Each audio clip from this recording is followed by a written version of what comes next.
असम के मुख्यमंत्री हेमंत बिस्वा शर्मा और कांग्रेस पार्टी के वरिष्ठ नेता या प्रवक्ता भी कह सकते हैं पवन खेड़ा के बीच जो विवाद चल रहा है वो थमने का नाम नहीं ले रहा। दोस्तों, ये पूरा मामला जो है अब कानूनी दांवपेच से लड़ा जा रहा है।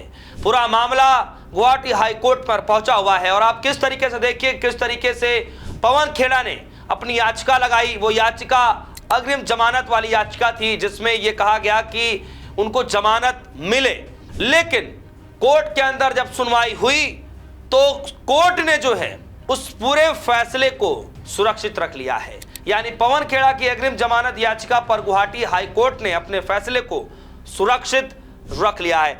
सबसे पहले आप इस खबर को देखिए, लाइव लोग की खबर के आधार पर बता रहा हूं। हेडलाइन है, Guwahati high court reserve order on Pawan Khera anticipatory bail placed an FIR by Assam CM wife's. यानी कहा जा रहा है गुवाहाटी हाई कोर्ट ने पवन खेड़ा की अग्रिम जमानत याचिका पर अपना फैसला सुरक्षित रखा जो असम सीएम की पत्नी द्वारा दर्ज एफआईआर से जुड़ा हुआ है।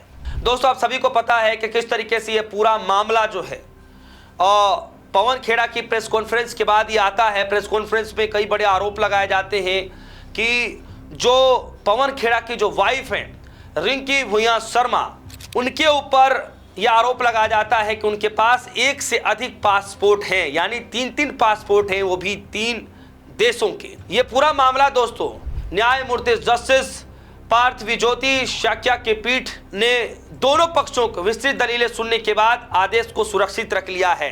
खबर आ रही है कि खेड़ा की ओर से पेश वरिष्ठ अधिवक्ता अभिषेक मनु सिंघवी ने मुख्यमंत्री हेमंत बिस्वा शर्मा के कथित बयानों पर हवाला देते हुए कहा कि यह कार्रवाई राजनीतिक दुर्भावना से प्रेरित लगती है, खासकर आगामी चुनावों के संदर्भ में जब मुख्यमंत्री खुद ही लगातार दबाव बना रहे हों तो याचिकाकर्ता निष्पक्ष व्यवहार की उम्मीद किस आधार पर कर सकता है।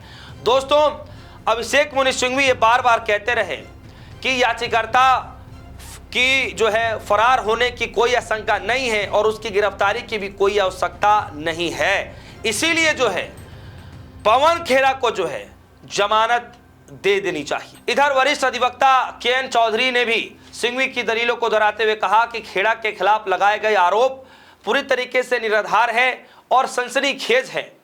उन्होंने कहा कि आरोपों का तरीका है, भाषा और प्रस्तुति साफ तौर पर दिखती है कि उन्हें जानबूझ करके दुर्भावना के साथ लगाया जा रहा है।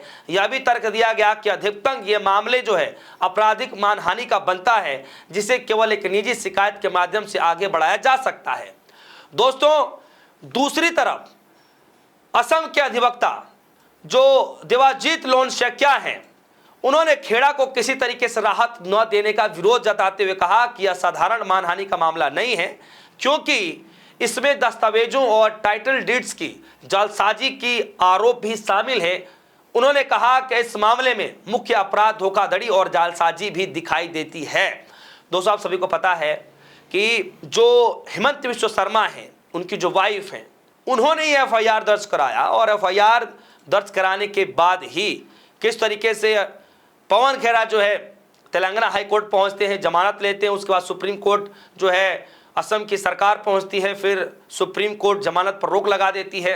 इसमें जो है इस पूरे मामले में एफआईआर का हवाला देते हुए जो महाअधिवक्ता शाक्या हैं, उन्होंने कहा कि याचिकाकर्ता पवन खेड़ा ने राजनीतिक लाभ हासिल करने के लिए मुख्यमंत्री हेमंत बिस्वा शर्मा तथा उनकी पत्नी रिंकी भुइयां शर्मा को बदनाम करने के लिए फर्जी और मनगढ़ंत दस्तावेज, मुहरे और स्टाम्प प्रस्तुत किए हैं। यहां पर यह भी आरोप लगाया गया हेमंत बिस्वा शर्मा की तरफ से, उनके वकील की तरफ से, कि स्पष्ट किया गया है कि असम पुलिस का इरादा तुरंत खेड़ा को गिरफ्तार करने का नहीं था, बल्कि उनसे पासपोर्ट और संबंधित दस्तावेज हासिल करना था। साथ ही उनकी यह दलील भी दी गई कि खेड़ा को अंतरिम राहत नहीं मिलनी चाहिए क्योंकि उनके फरार होने की आशंका है।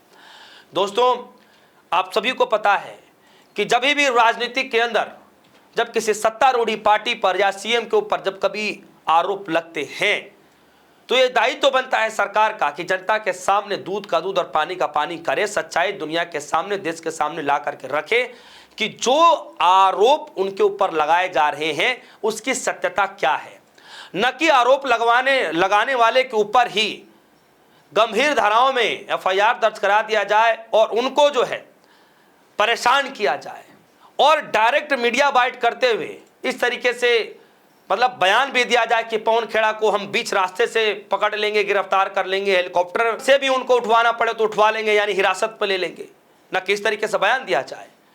आज तक इतिहास में ऐसा कभी नहीं हुआ कि आरोप लगाने वाले के ऊपर ही उल्टा ही केस कर दिया जाए, एफआईआर कर दिया जाए। राजनीति के अंदर दोस्तों आप सभी को पता है कि तेलंगाना हाई कोर्ट ने 10 अप्रैल को खेड़ा को 1 हफ्ते के लिए ट्रांजिट अग्रिम जमानत दी थी। ये याचिका दोस्तों आप सभी को पता है कि हैदराबाद में दायर की गई थी, जहां खेड़ा का निवास बताया गया। इसके बाद असम पुलिस ने इस आदेश के खिलाफ सुप्रीम कोर्ट में जो है रुख किया। 15 अप्रैल को सुप्रीम कोर्ट ने अपने अंतरिम आदेश में तेलंगाना हाई कोर्ट द्वारा दी गई ट्रांजिट अग्रिम जमानत पर रोक लगा दी थी। सुप्रीम कोर्ट ने कहा कि यदि खेड़ा असम के आधिकारिक क्षेत्र में अदालत में अग्रिम जमानत के लिए आवेदन करते हैं तो उनके विचार से इस पर अंतरिम आदेश का कोई प्रतिकूल प्रभाव नहीं पड़ेगा।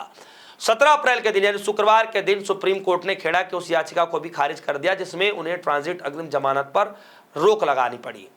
शीर्ष अदालत ने यह मांग की गई कि ठुकरा दी। शीर्ष अदालत से जो मांग की गई थी, शीर्ष अदालत ने वो मांग भी ठुकरा दी। ट्रांजिट बेल को अगले मंगलवार तक बढ़ा दिया जाए, ये मांग रखी गई थी पवन खेड़ा की तरफ से, लेकिन सुप्रीम कोर्ट ने भी उस दलीलों को भी खारिज कर दिया। अब सोमवार के दिन असम की अदालत का पवन खेड़ा ने रुख किया था। उसके बाद हाई कोर्ट ने आदेश में ये कहा कि हाई कोर्ट के अंदर ये कहा गया कि सुप्रीम कोर्ट की ओर से रोक लगाने वाली टिप्पणी नहीं की गई है, तो संबंधित अदालत में अग्रिम जमानत याचिका पर जो है लगानी चाहिए, उस पर फैसला वहां से मिलेगा आपको। इसी पृष्ठभूमि में दोस्तों गुवाहाटी हाई कोर्ट का रुख करते हैं अग्रिम जमानत मांग करने के लिए पवन खेड़ा, और एक FIR Guwahati crime branch police station की बीएनएस की विभिन्न धाराओं में 175 की बातचीत की गई है, जिसमें झूठा बयानबाजी चुनाव के दौरान, फिर 35, फिर 36, 318 यानी धोखाधड़ी, 338 यानी मूल्यवान दस्तावेज की जालसाजी, 337 यानी अदालत या सार्वजनिक रजिस्टर्ड का रिकॉर्ड की जालसाजी, 340 यानी फर्जी दस्तावेजों का उपयोग, 352 यानी शांति भंग करने का इरादा से अपमान, और 356 यानी मानहानि के तहत इतने सारे वो लगा करके पवन खेड़ा के ऊपर एफआईआर दर्ज कराई गई थी। अब मामला दोस्तों चूंकि ये पूरा मामला असम पहुंच चुका है, असम का हाईकोर्ट पहुंच चुका है, और अब खबर ये आ रही है दोस्तों कि अब ये लीगल लड़ाई के बीच जो बातें असम हाईकोर्ट तक पहुंची है, तो असम की जो कोर्ट ने ये पूरे दलीलें, पक्ष विपक्ष सारी दलीलें सुनने के बाद पूरे फैसले को सुरक्षित रख लिया है।